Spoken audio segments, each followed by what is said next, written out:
Hey, it's me, Debbie Hilly, and I haven't done a video in a little while because I haven't found a dog that I wanted to do and couldn't get enough space in here that would not be interrupted all the time by the clients, my husband, my son, somebody, and Brian may walk through. But what I'm going to show you how to do, as soon as I get everything off my table, it doesn't need to be there, is how to take a palm that looks like this, and they have cut all of that off. I guess you had poop stuff. They cut it all. And take this and neaten it up to where it ends up looking like that. Now I haven't done my touch-up chunkering yet, but you can see we have a decently shaped, detailed haircut here from what was before this. I'm going to move this camera this way a little bit. There we go. That's better. Now you won't see me so much, but you can see the dog, and you don't need to see me anyway. Now what I'm going to use is I have the Master Cut wide snap-on comb, and right now, well, I'm going to pick that up. It's over a 30 wide, also a Master Cut, or excuse me, this is a fur zone blade, but it doesn't really matter. You just need that. You gotta get down to get it. You just need a wide blade to go underneath the wide combs. They're very easy. They just sort of snap right on. Now I need to raise my chair back up. I'm very disorganized this morning, can't you tell? But anyway, I'm not going to actually put this on her skin, because if I did, I'd be taking off a ton of hair. I'm going to use it to sort of skim some hair off. And I know that a lot of you don't know how to do this. Some of you know how to do it, but use a 7 blade. Some of you use a 40 blade. I like to use a longer snap-on. I didn't hurt you. There we go. Because if she does move, and you do end up with it hitting, if you got a 40 blade on there, you're going to leave a bald spot. And if you are using a 7 blade, you're going to get down to a 7. If she happens to move with this, it's a lot more forgiving. And I'm taking it and I'm literally drawing a picture of what I want to see. The shape that I want and roughly how long I want the coat to be. And underneath, I go straight across. I'm not going to round her off, I'm going to go straight across. Now, when I get to the legs, I am going to go on the back legs where they have already cut. I am going to go to the skin, and then as I get higher, I'm going to lift it up and blend it in. The key to doing this, steady hand, is important. But the biggest thing, your coat prep, the dog has to be combed out impeccably. There can be nothing in the coat. Nothing. What I just used on her is the Hydra Demat spray. Love it. Love it, love it, love it. You can use Stasco. You can use pretty much anything. I'm using a lot of that because I really like the smell of it and I love what it does. Sorry, my own cell phone. I love all these spam calls that come through. They never come through when you're not doing something important though, right? Never. Now, because I left this a little bit damp with this, it's going to actually work out really well.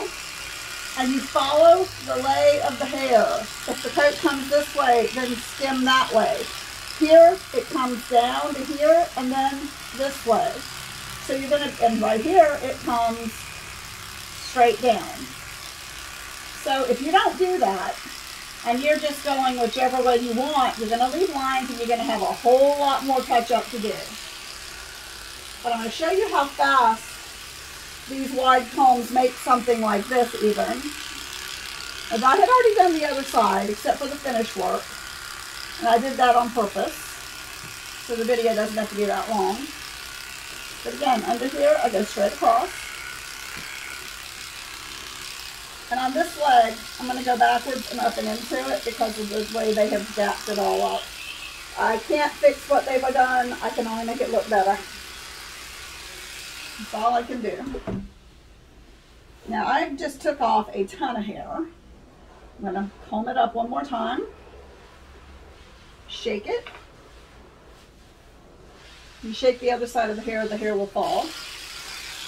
I love my shake and fall method. And then again, I'm following the lay of the hair. Think about the Yellow Brick Road song.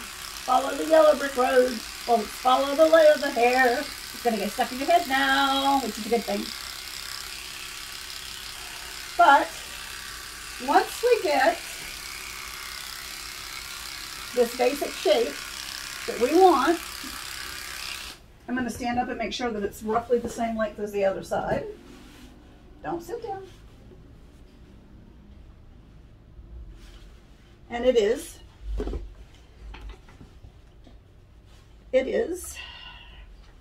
Sit right up to there, maybe not so much, but I can fix that with my blenders. I want to do one more pass.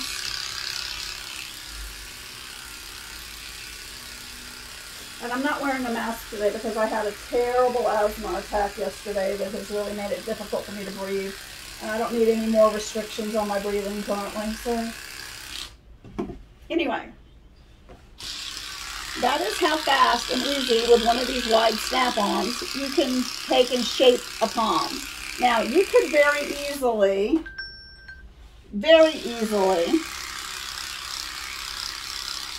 take this all the way down to the skin and you'd have a pretty cut too. They just don't want her that short. I really wish they did. We have done her in a 7 before. They don't want her that short this time. So now what I'm going to do to finish her, I've already done her feet too, but I'm going to show you how to do that. Show you how I do that.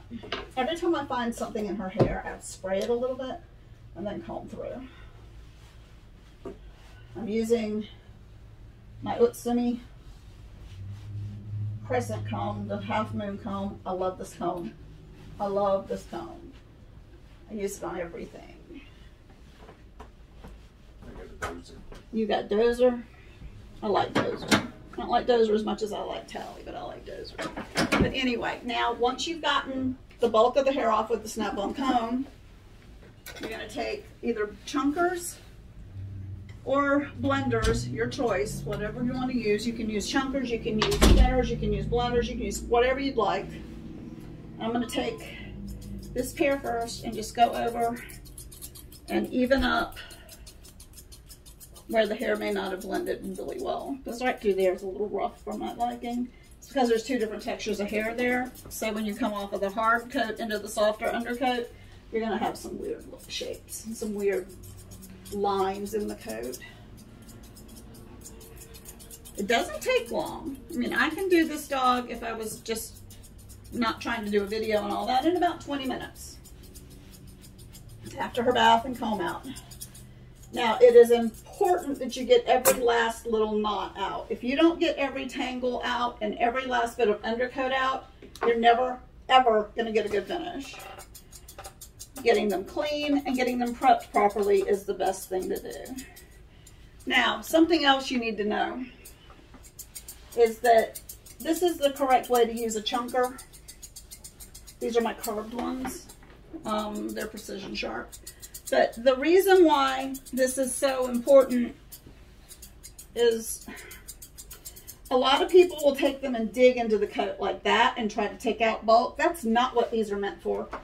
I consider my chunkers to be straight or curved shears that leave just a little bit more texture. So I call them texturizers. In the hair industry, they are texturizers. They are not used for bulk thinning. There are other shears for that. These are designed to shape and texture. And that's all they're designed to do. If you go up under the coat and in and try to do a lot of that with chunkers, you will get them all out of alignment and it will be a nightmare. And you do not want to do that. So now that I'm bending over to see what I'm doing, the reason I'm bending over and not using my table is because of the camera position. I don't want to have to move the camera up every time I move the table. Normally, I would just move the table. That's why we have electric tables. So we don't have to bend over. But there's that side. And you shake it. And then you'll see where there's anything that popped up, and I have a spot right there. that's going to need a little more aggression, so I'm going to pull out my thinners. This is my favorite pair of blenders. And they don't make these anymore, so telling you what they are and you asking about them wouldn't matter because they don't make them anymore. These are probably 20 years old. And I love them. They need adjusting right now. Now, I'm going to turn her around. And again, I had done the layering on this side before I started filming the other side. But it's easy enough to finish up. Now this can be done on a Sheltie. It could be done on a Chow. It could be done on any kind of double-coated dog that you wanted to do it on. The keys are to have sharp blade. And like I said, I use a long comb because it's just a little more forgiving. And follow the lay of the hair. Every single time I watched somebody do this before, they would go straight down the dog's back. Well, the dog doesn't have hair like that. Let me show you the top of her back. Lift up the tripod. If you look at her back, it kind of parts in the middle and lays to the side. So if I were to take a snap-on and go straight down here, I'm going to have really short hair here. And then when it goes to fall back down, it's not going to look right. So that's why I don't do that. I let the hair fall the way it wants to fall, and then I'll start and come down the body. And again, the touch-up and the finish work is negligible. It doesn't take long because I've done a decent job with my snap-on. Now, if for some reason you're not happy with your snap-on work, it might take you longer. And some people, like I said, will use a 40 blade, and I'll show you how that works. You can take a 40, takes a really steady hand, and just go right over, and you'll see a little bit of hair falling. It is actually just taking off the fuzzies that way. And again, though, you have to follow the lay of the hair, really careful this way, in the hair basis direction. But that will get you some of your lines out. If you have lines you can't get out, you can sure do it with a 40 blade.